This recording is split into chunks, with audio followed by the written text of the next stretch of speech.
This is an in-depth interview I recorded with one of my students, Kayla Schwartz. Her Airbnb generated $82,000 in the first 12 months. And this isn't one of those interviews where you just get a high-level overview. We dig into every single detail of what Kayla did to succeed. That way you can apply yourself. I used to record these interviews for a paid membership, but they're just too valuable to keep locked up. So starting today, I'm going to be dropping one every single week. If you're new here, my name is Preston. I've been in real estate for 7 years, and my portfolio is worth $15 million, and I make $400,000 per year in net profit from my Airbnbs. And in this video, I'm going to be interviewing Kayla, a full-time dentist who started an Airbnb for an additional income stream. Here's some things we're going to discuss. First, how she closed her first Airbnb deal in 7 days with her first pitch. We're going to go over the exact tools and systems she uses to run her Airbnb in a couple hours per week while managing her dental practice, her real revenue numbers and profit margins with screenshots, and a whole lot more. Let's dive in. All right, we got Kayla Schwartz. Thank you for hopping on. I'm excited to chat with you. I know we've been trying to coordinate this for the last, several months, but glad we're able to finally connect here. But for those that don't know who you are, if you want to just give us a background, your journey, who you are, and then we'll take it from there. Absolutely.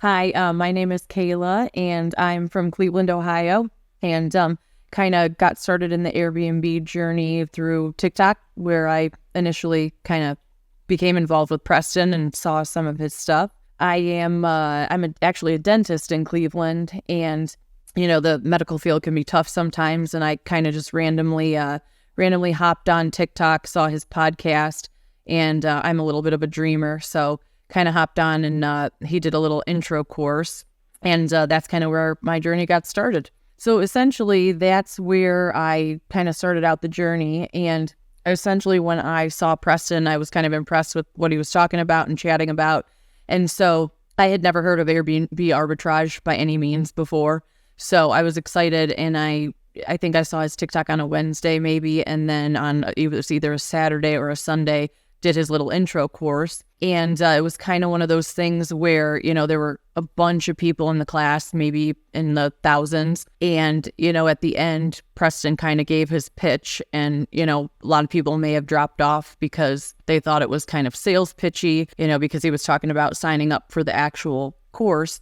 And I was kind of like, oh my gosh, this is amazing. The sound of arbitrage sounds awesome. In general, as medical professionals, we do, even though most people think it's a lucrative career, we do have a lot of side hustles going on, or at least we try for, many reasons, especially early retirement, of course. In the medical field, a lot of investors, there's a lot of real estate investing, but it's typically going to be commercial real estate for, a medical building or something like that. So when I heard Preston's, pitch about short-term lease or short-term rentals, I was super intrigued, because I know that any of my colleagues, they're all doing these long-term rentals. And immediately when I, kind of took that intro class with him, it all made sense. The quicker turnover, the quicker profitability. And, I do own my own dental office, and,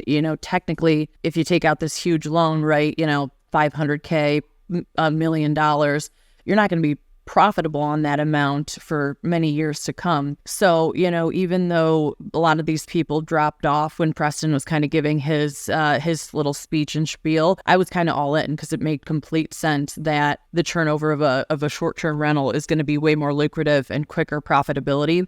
And I will say that medical professionals are not good business people. I've learned a lot in the last 3 years. And really, before I bought my practice and in dental school, there is absolutely no business training.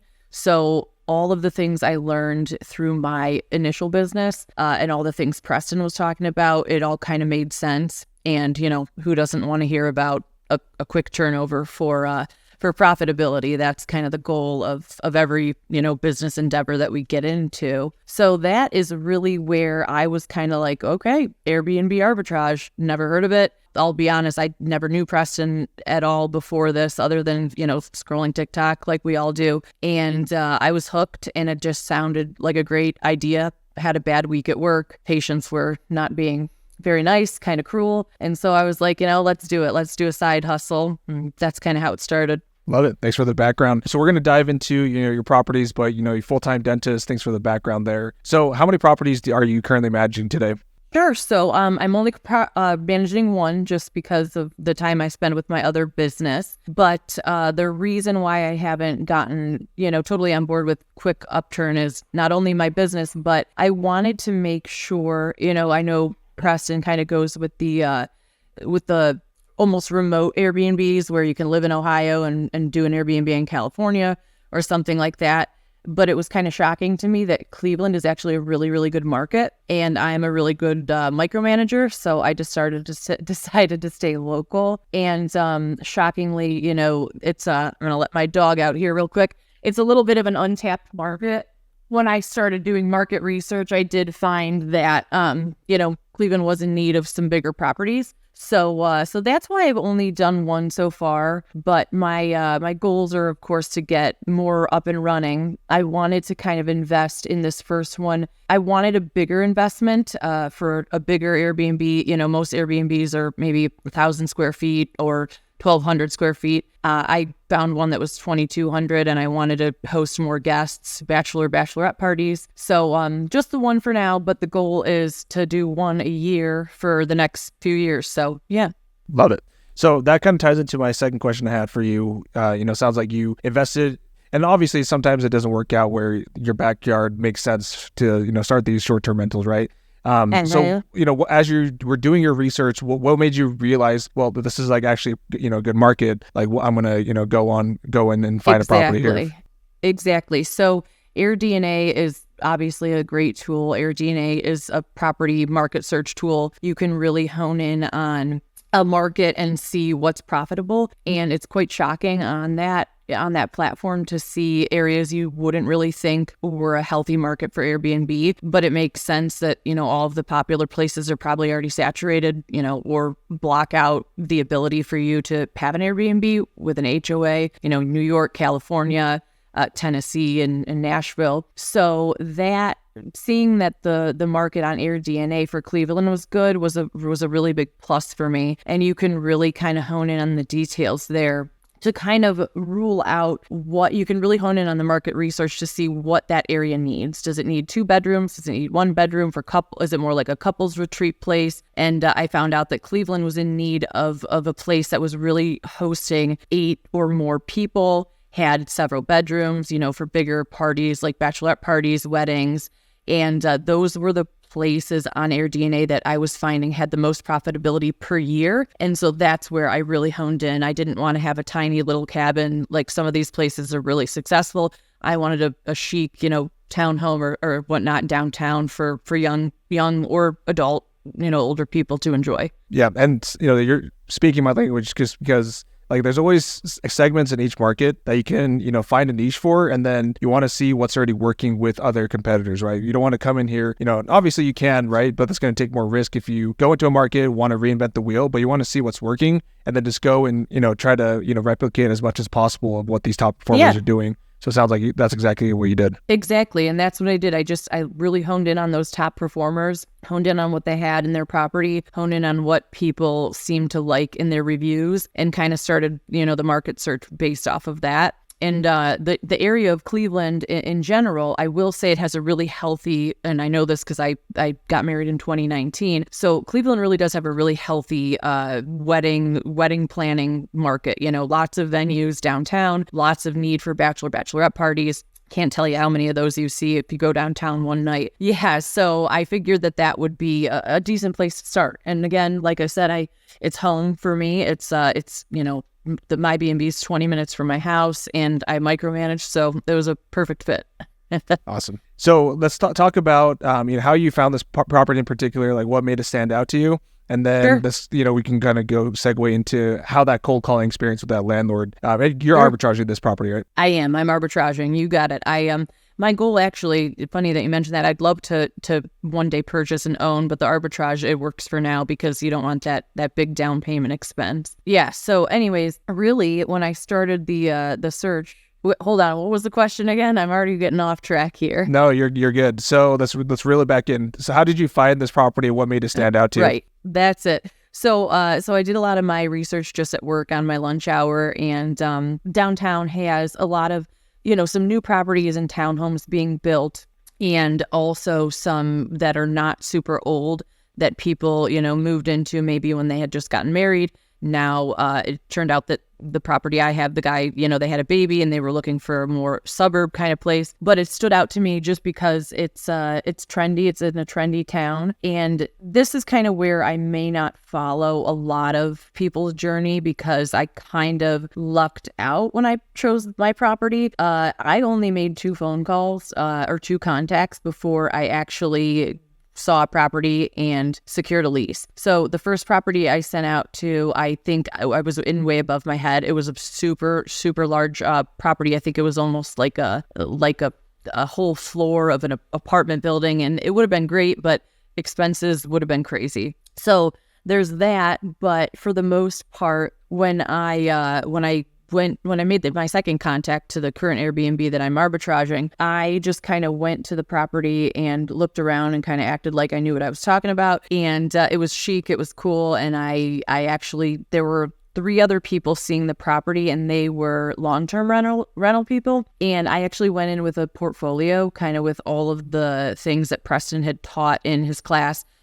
Safety issues, how to keep the property secure, how to, make sure guests aren't rowdy with some noise monitoring, things like that. And it must have worked because I acted confident. I got home and literally within an hour, I had a phone call from the property manager.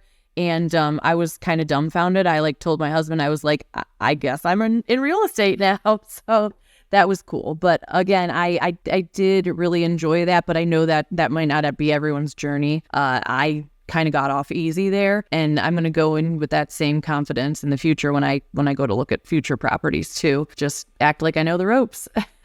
It's funny that you say that because I've spoken to a lot of people that have locked up properties, and every single one of them to some degree have been like, well, I got, lucky because I got, my first yes after like 5 calls.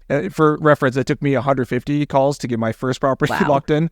Wow. But I know I was making a lot of mistakes. I was nervous, but as you practice and you kind of create your own luck, right? Because a lot of people, even if they consume the information, they're not going to do anything about it. So they're not going to, get anything out of it, but you put in the action, with the knowledge that you had, and now you got a property. So I wouldn't say that you're necessarily lucky. You kind of create your own luck for yourself, which is, awesome. But, it was cool. Kind of, yeah, for sure. And so kind of going into that conversation with the landlord, how did you ultimately go from, competing with other people, because obviously there's people interested in the property, to, Sure. Eventually closing on the deal? Like, what do you feel like the main points or the biggest things that stood out to that landlord to get, close a deal for you?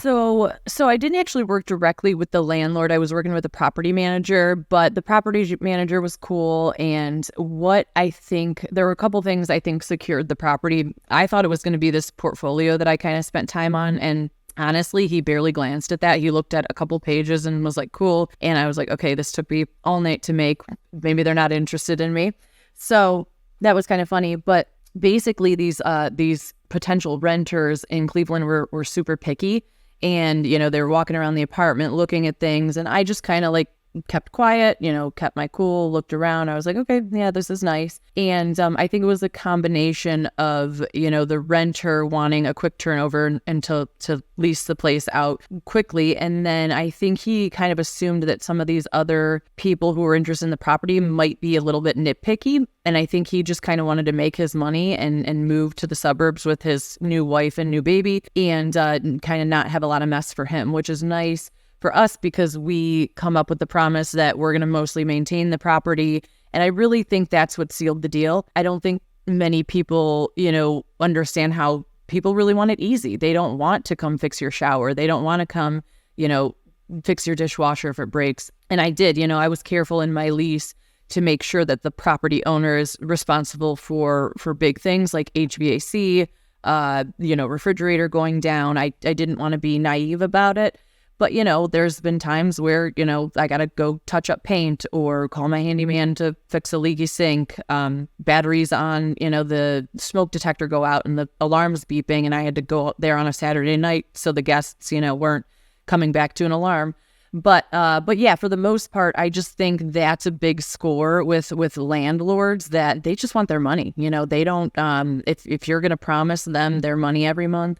And, when I went also to see the property, I didn't wear super fancy clothes. I just kind of wore my, a nice outfit, but nothing, just my street clothes, didn't go in there. There were some couples in there there was a woman who had like pearls on in a dress. And I honestly think that was probably a turnoff for the landlord, thinking, these people are going to want everything in their mother to, to have this property. And I was just kind of simple and laid back. And I think that helped too. Yeah. A lot of good things that you said in there, especially, just being easy to work with, because these landlords, they bought this property because they want passive income. They don't want to deal with, like the toilets, the tenants, all the headaches. So if you can, get rid of all that and just come up with them and say, hey, you're going to get your rent on time. I'm going to take care of this property better than even, you could probably take care of this property. Exactly. I have my professional cleaners coming through, all those, different highlights that we, pinpoint. Like they're like, oh, this sounds awesome, right? So exactly. And so I think that's a big consideration, because you obviously had competition for the property, but you still were able to beat them out because I'm sure you kind of came in with that framework. Yeah, it was surprising to see, this lady in this bougie dress, and she looked great, but he probably thought, I don't know, I think she's going to be a little bit of a hassle. So I think we do, as a short-term rental potential arbitrager, I think you do have a leg up from that aspect. All right, so let's kind of get into the finances side of this. Sure. Let's first talk about furnishing the place. So if you want to share your screen, maybe we can take a look at your listing and just kind of go through your thought process on how you were able to design and furnish this place. You got it. Okay, so here's my business. I just named it Novelty Properties and Stays LLC. I don't know. I just kind of came up with it, and I'll kind of go in order here. This is just one page I wanted to show people. I thought this was important for getting your business organization together. Just kind of random, but when I started my dental business, anything you need to do, bank account, credit card, attorney, anything, they're going to want this information from you, your articles of organization, operating agreement, and your Department of Treasury paperwork. So that was just kind of a side bit. Those are things that, obviously, before you get into purchasing your furniture and your property setup, you need those things, your bank account, your credit cards, and whatnot. So that's just something I threw in there. But yeah, so for my setup here, if I can go to this presentation mode. So this is my property here. It's the furthest one on the left, and kind of have I did some professional photography, got a nice outside photo of it. But you can see these are kind of trendy townhomes. And that's really what drew me to it for, not necessarily the younger crowd, but people who want a home that is, not their house. When I decorated this, it wasn't by any means what I would have put in my house, not because it doesn't look good, but because people want something different. And most people in this little section of Cleveland called Tremont, Ohio is like an up and coming trendy place. So I kind of went with that vibe, the, up and trendy kind of thing, and go to my listing here. I don't have much style, so a lot of the style came from Wayfair and Amazon, which I appreciate that. But here's my listing. I kind of showcase, Preston always kind of tells you to showcase certain photos, and these aren't necessarily in order of my showcasing, but the professional photography, I kind of went for that mid-century modern look, and the professional photography, he did great. I just researched who in the area did real estate, specifically real estate photography. You don't want to get a wedding photographer for your Airbnb. And this guy, he did some really nice homes in some really nice areas around here. So I got him, and this is just the living space, kind of has a cute little view of Cleveland. But yeah, I went for that mid-century modern vibe. My biggest thing is just, when you're shopping for things, don't skip out on the quality, but also don't kill your budget. And, read the reviews. We all know that, but I always focus on the worst reviews versus the good ones, because who knows how many of those good ones are logical are true. And the negative ones usually are pretty truthful. So yeah, I kind of went with that vibe. Always like, bar stools and colorful things. Went with some, had some kitty cups and whatnot. But this is just kind of a general view of some of the photos. And yeah, I just honestly went through some sites and picked through stuff that I thought would kind of flow and vibe.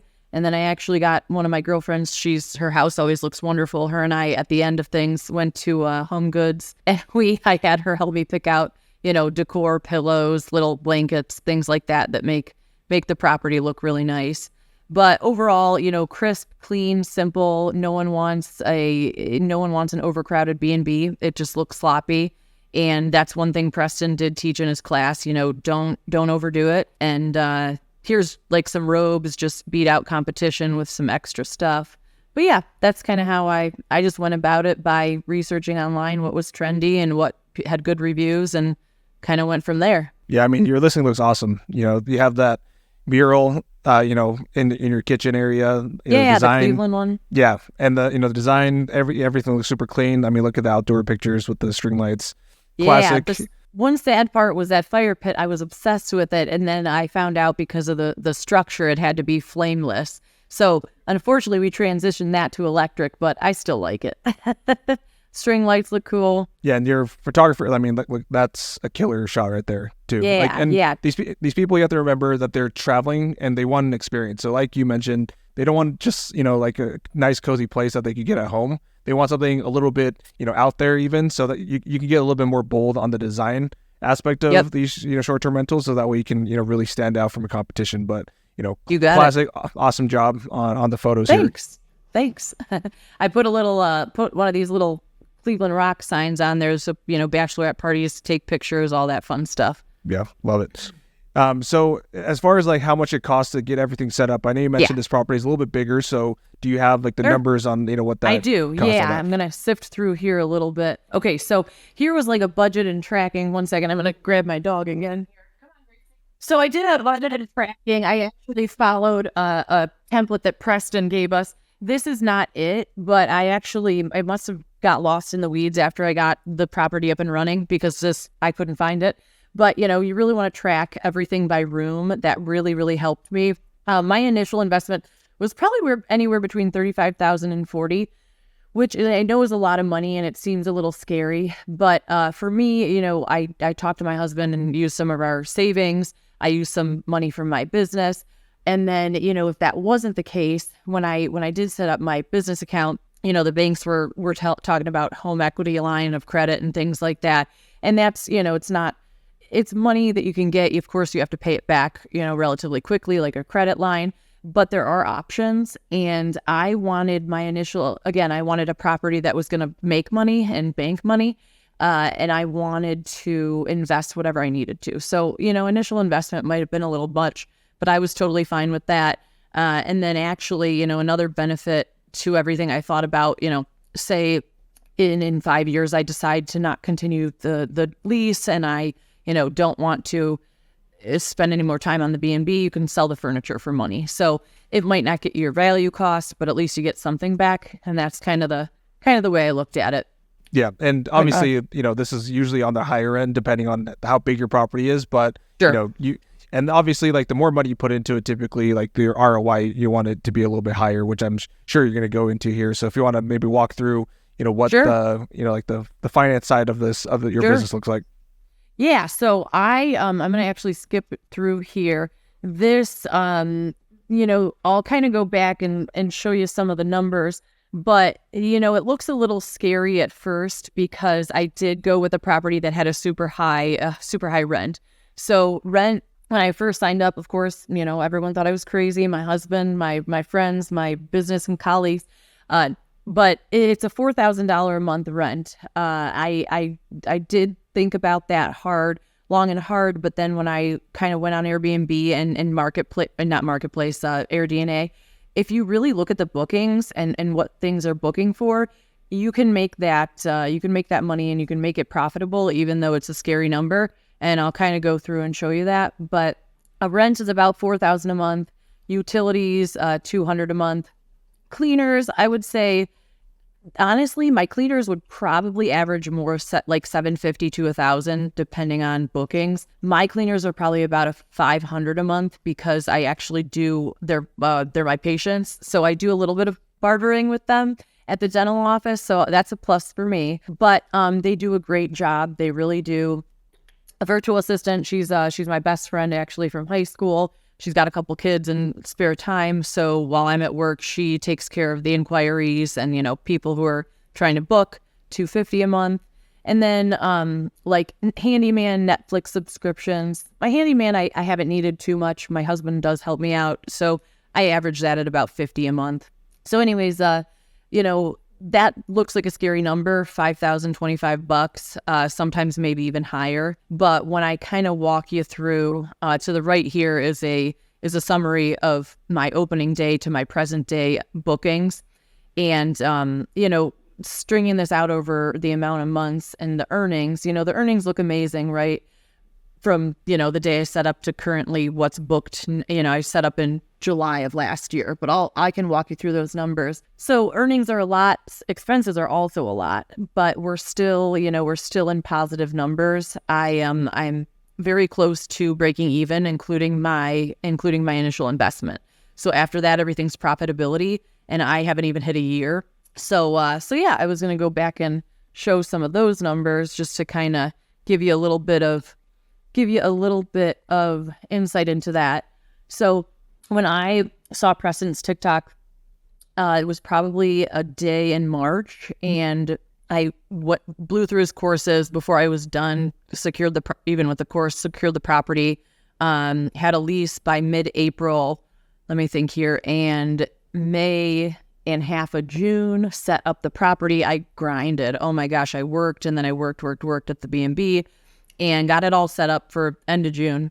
So anyways, from end of June, basically July 2023 to last year's end, we did $42,479.89. Again, that looks like an amazing number, like I'm rolling in the dough, but honestly, that was probably just, my initial investment. And, when you're considering the rent is high, it looks like you're rolling in the dough, but, you can't get too cocky. And I did. But, when the winter months hit, it kind of, set my ego back a little. So I'll jump over to last year when I started. July was awesome. August was good. September was killer as far as booking go. And then, it starts to get kind of grim in November and December, as you can see here. I will say, November, Thanksgiving did book, which was a nice chunk of money. And I do use Price Labs, which Preston also introduces you to in the class.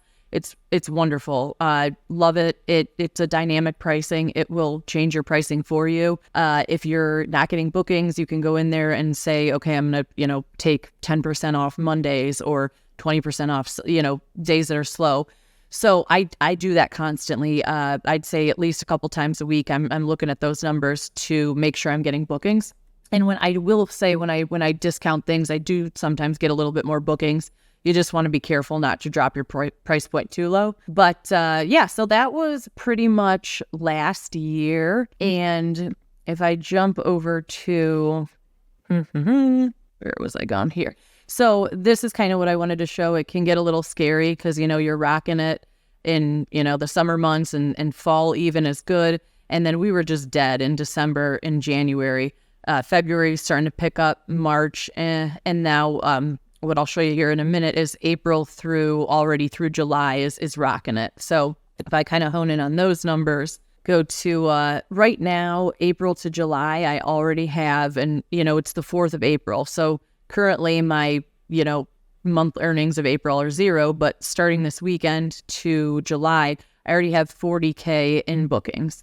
That's pending that people don't cancel. So again, that's pretty good because if we go over to, what I've earned present day and expenses, expenses are, I only was looking at expenses from the day I started until now. But of course, I'll have the upcoming month's expenses, but we're also not through with booking. So I plan to get, even though, looking here, we do have some good bookings. I definitely plan to get more in May. I hope that fills in. June should fill in here. And last year, August and September killed it. So, we're already at that 40K, but, there's a ton of money here left to make. And I really, really committed myself to this Airbnb. I mean, I worked day in and day out. And then the second I had even close to profitability is when I hired my best friend to be my virtual assistant, help me out during the day-to-day, because I couldn't, do it all the time while I was at the dental office. And it's stressful, but, it's one of those things where you're just reaching out and doing something new, and it's so rewarding and so worth it. And it's, the numbers, again, can be scary, but, you really are looking at profitability from a standpoint that, like Preston says, you can print money. And even though I'm not printing money yet, basically once that initial investment is over, everything's profitability after that. So that's kind of what I'm going for and looking forward to. Yeah. And I mean, thanks for the breakdown. So a couple things, that you said in there. So first, like, I think it's a great point that you made, just like you have, obviously in every, business, or in every business, especially this one, there's like some seasonality involved, right? So you have your strong months, you have your slower months. And so it's all about kind of planning those months and making sure that you have, that, profitability. And then you also want to, I always look at the aggregate of the 12 months, right? So you take a look at the 12 months, see what your total income was, subtract all your expenses, and that's going to be your true, net profit at the end of the day. And, it sounds like you have kind of gone through the slow months, and then the rest of this is going to just be gravy after, that initial investment that you had. And obviously you guys are already stacked up to, have a really awesome, rest of the year, which is just going to be straight cash flow to you. Yeah. And something that I really like. Yeah, go ahead. I was just going to say the other thing too is, you kind of learn from your mistakes. So every year, December and January at the dental office are insane because, December patients want to use up their insurance before the new year. Then January hits and all the patients want to use their newly earned, their reset insurance. So I was really busy at the office at that time. And that's when I had looked into hiring my best friend. And she did a phenomenal job, but I also definitely slacked during those months. I think I could have been way more on top of it with price labs, going on there, working in holiday discounts. I definitely think I could have gotten in and maybe, I don't even know, like done a little bit of advertising through Instagram or social media, gone in and, put up a Christmas tree and added more photos. Those are things that I really did not grind in those months. I was at that 4 or 5 month mark where I was getting pretty tired, and then stuff was hitting the fan at the office. So really there was so much room for improvement in those months. It was definitely a little bit of not a little bit, but I got to take accountability for that too. Yeah, makes sense. And I like that you have that long-term vision of hiring a virtual assistant and, being able to kind of take that day-to-day off of your plate. And so like, this is something I always like to ask. So how many hours per week would you say you're spending actually on the business, and how long does it take you to manage everything? Honestly, when I first opened, it was still probably a good maybe 5 to 10 hours a week. Cause I was learning and navigating through. Honestly, now that I have my girlfriend and my virtual assistant, and she's phenomenal. I mean, goodness gracious. I respond to a few people a day. I help her out. I'm still training her, but did you say per day or per week? Just per week. Per week? Gosh, not a lot. Maybe 4 hours total, to be quite honest. Maybe some 2 hours some weeks. It was really all that the initial learning of the business. And for me, I'm not tech savvy. So, learning the Airbnb and Guesty and Price Labs and all the integration tools that help you run your business was very difficult for me. The actual time spent, speaking with guests, managing guests and talking to, the cleaners and handyman, that really wasn't so much. It was more my drive to want to learn the technology or, the tech side of it. So really after initial setup, it does not take a lot of your time. You just want to have trusted people. That's, Preston says it in his class, and I will live and die by it. You have to have that trusted team. And I didn't at first. I hired terrible cleaners at first, and, they were horrible communicators. And then finally, when I found out that my one patient had a cleaning business and I went with them, things started to turn over. Had a great handyman, lucked out with him, but there were definitely some nightmares in the beginning. And, the landlord, not having, you promising the landlord that you're going to do a lot of the legwork, they're going to stand by that. So there was an instance where, I'm trying to think what it was, he had to come he had to call one of his service guys for something to come over and fix it. And it ended up being my fault. It was probably only, like a $50 service visit. And sure enough, the landlord sent me the bill, So, I mean, hey, I signed up for that, so it's cool. But, time wise, after that initial, it really doesn't take too much time. Yeah, for sure. And that's something that a lot of people don't like understand. They're like, probably this is probably another second part-time job or whatever. But once you have all the systems, automations, that team in place, then, like, for example, like we have 7 short-term rentals right now. It takes me maybe an hour per week to just kind of oversee and check in on everything. So it really can be a passive business once you get everything, up and running. Exactly. And the right team in place. Yeah, for sure. So now looking ahead, obviously you're already shaping out for a great, rest of the year. And you're going to be, very profitable from, looks of things. So what are some of your goals here for the next, year as far as like properties, what profit you want to be at per month with your portfolio and all that? Sure. Yeah. So my goal really, I kind of touched on earlier, the medical field it can be challenging, and it really weighs on your mental capacity. So I actually talked with my husband, and my goal is to get a B&B up, like one up a year for the next 5 to 10 years. And my goal is to actually retire from dentistry around age 45. So I'm going to keep grinding at my practice and try and get some more B&Bs up. And then maybe once the profitability of the B&Bs kind of start to rise, I'll get to cut back a little bit at work and, maybe bring on an associate dentist so that I can work, 2.5, 3 days while I focus more on properties. I would say that's my main goal.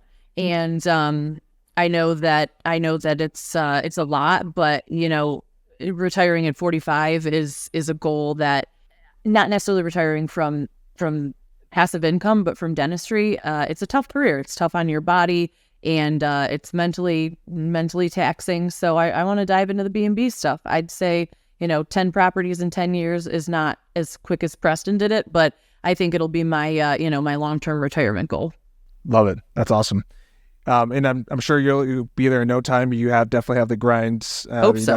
You have the property, and obviously, that first one is always the hardest, but once you get that first one, you kind of snowballs from there. It's true. It's very true. I thought about that a million times, and, my husband thought I was crazy when I did this one, and he'll think I'm crazy when I do a second one, but I learned all the mistakes up front. You kind of learn the red flags of people and bookings. You learn, to really follow the steps, and you gotta, I will say the biggest thing is interview your cleaning team. Do not hire someone you just think, oh, they're a professional cleaning team. They're gonna, follow my list and put out the welcome gift that I get for people, and interview them. Make sure they've done it before. Make sure that you have someone while you're doing your 9 to 5 to contact the cleaners, the handyman, and communicate. I'm lucky because I have my best friend, but that is huge. You always want to interview, your team before you hire them, because I'm very trusting, and that kind of tripped me up for sure. Great. Love it. So, before we hop off here, what would you say to someone, any words of advice for someone that's looking to, start their own journey or their own business? Yeah. So, tons of people, dealing with patients and everyday people, talk to me about it all the time, and so many people express interest in it. But I think the biggest thing is, and everyone has fears and lives by some of their fears and whatnot, but you just can't be scared. That I'll never forget that day, Preston, when you were literally doing the intro class, and, there were 1,000 people, 1,500 people in it, and like it dropped off to like, say, 200 people. And I just thought to myself, you know what? Every person who dropped off thought to themselves, like, either, I'm scared, or this is, BS or whatever. It's not. Dive right in. My advice is dive right in, be confident, and you can do it 100%. I work a ton at my office. If I can do it, you can do it for sure. Well, appreciate you, pulling back the curtains on, your business, and, kind of going through all this. Super helpful. Congrats on all your success, and, super excited to see where you are here in the next, year or so.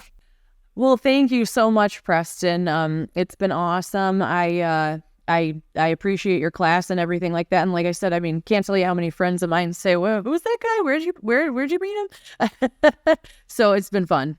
Awesome. If you're tired of watching others succeed with Airbnb and you're serious about building your own business, me and my team can help you make that happen. If you're interested, click the link below to apply for a free consultation. We'll set up a time to chat about how we can work together to build your Airbnb business and scale to $10,000 per month and beyond. This isn't a sales call or anything like that. On this call, what we're going to do is we're going to ask you some questions to really understand if this real estate model is going to be the right move for you. You can ask any questions that you have as well. The link to apply is right below in the description. All right, with that being said, we'll see you in the next video.